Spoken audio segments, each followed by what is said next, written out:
Bismillahirrahmanirrahim.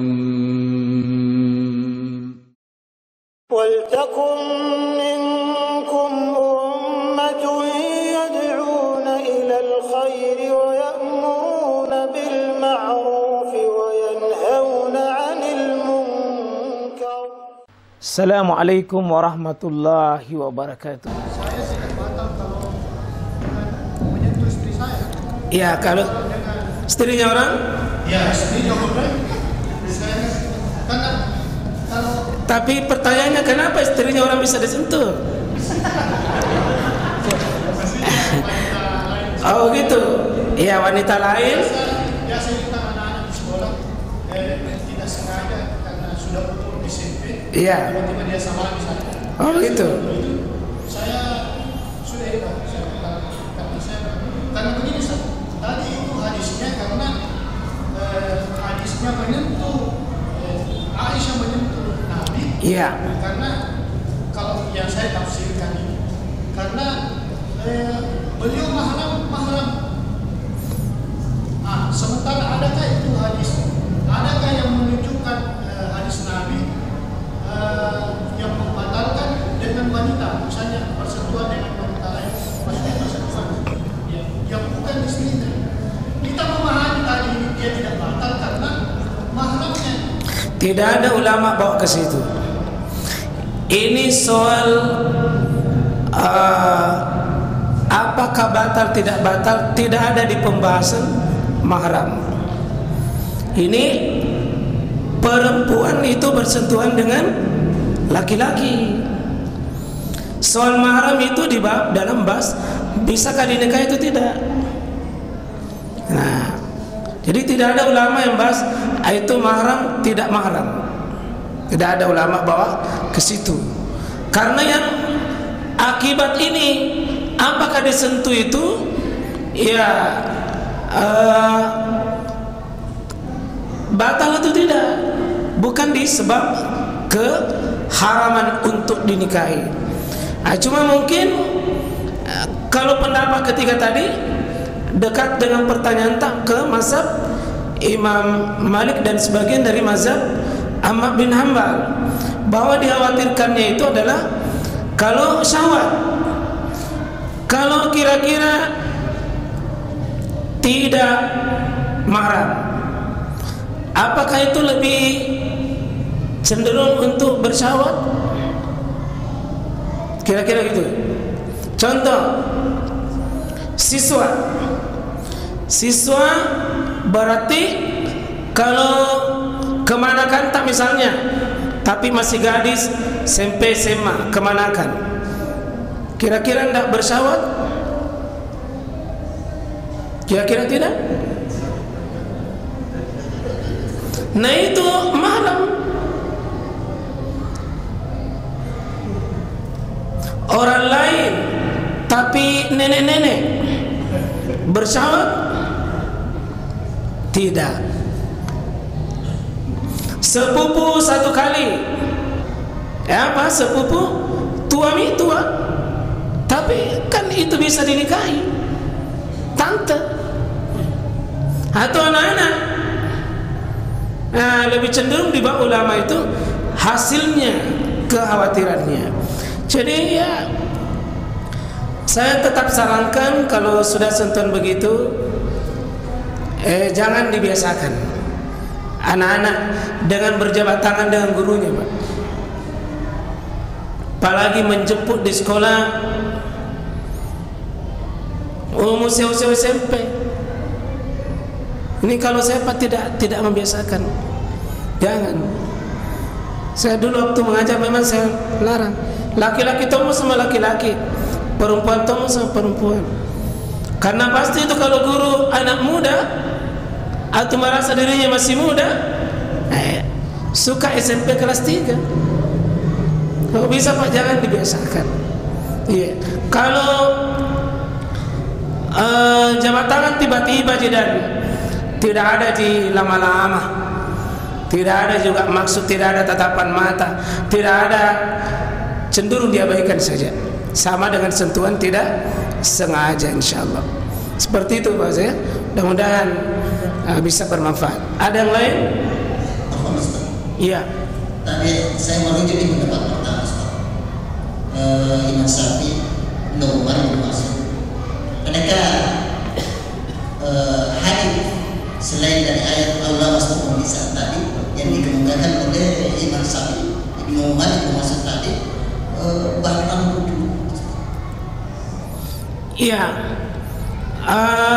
dia melihat dalam itu hanya tidak ada hadis yang mendukung.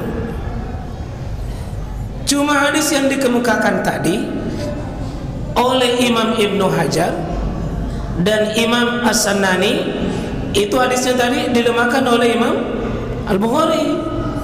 Kalau begitu, aslinya sesuatu itu kan tidak boleh mengatakan tidak boleh kalau tidak ada larangannya.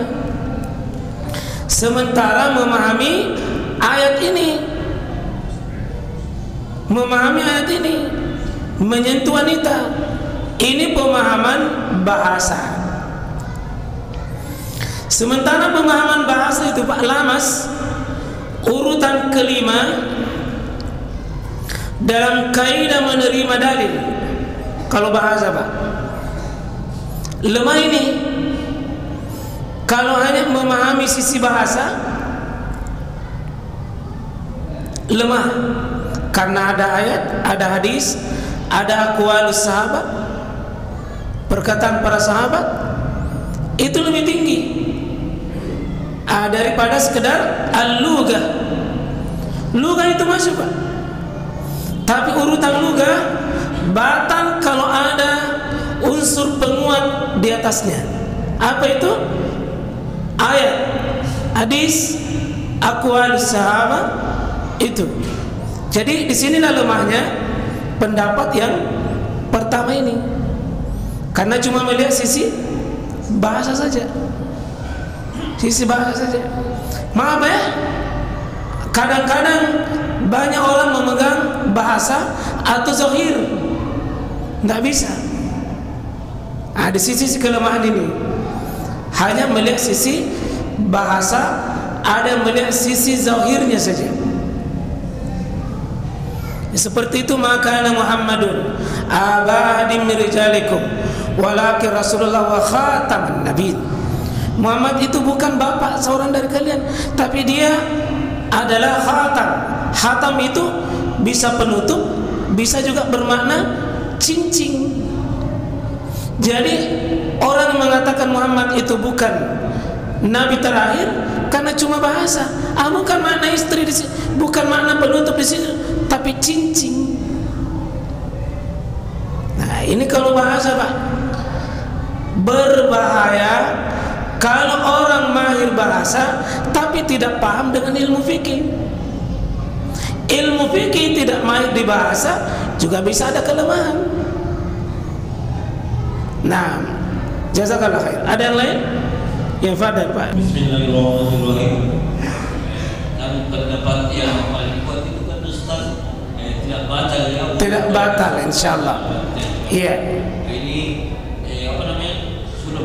sudah lama saya cari penjelasan seperti ini bahwa tidak batal karena susah sekali kalau kita punya kegiatan yang khusus harus bersentuhan dengan wanita. Misalnya kita di rumah sakit harus aktivitasnya bersentuhan dengan wanita, dan saya itu selama ini banyak saya dengar bahwa ada yang tidak membatalkan, tapi bagaimana penjelasannya saya cuma bingung.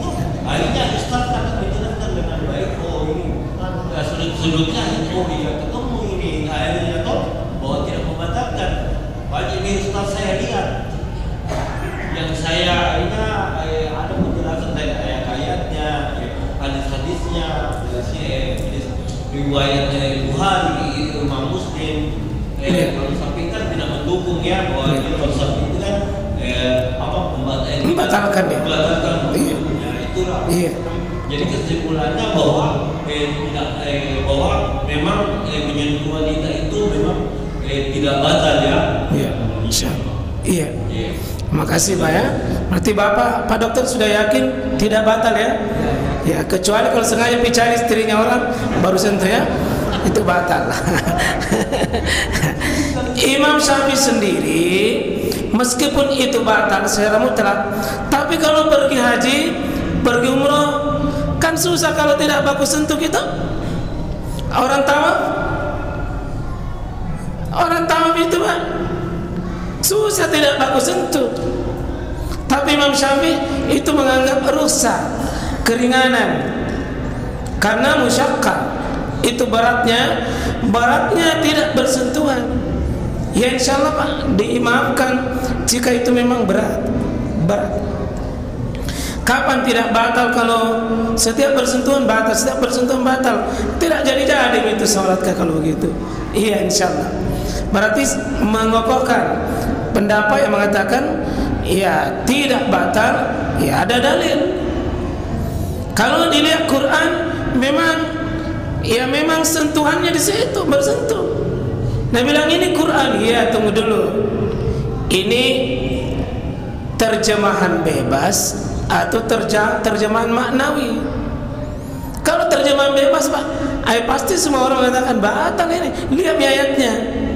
Padahal prakteknya Nabi, sering Nabi cium istrinya lalu baru sholat dan tidak batal. Ada lagi yang batal, Nabi itu kan bisa menahan hawa nafsunya. Nah, ini kalau sudah masuk lagi begini, masuk lagi wilayah perdebatan ya.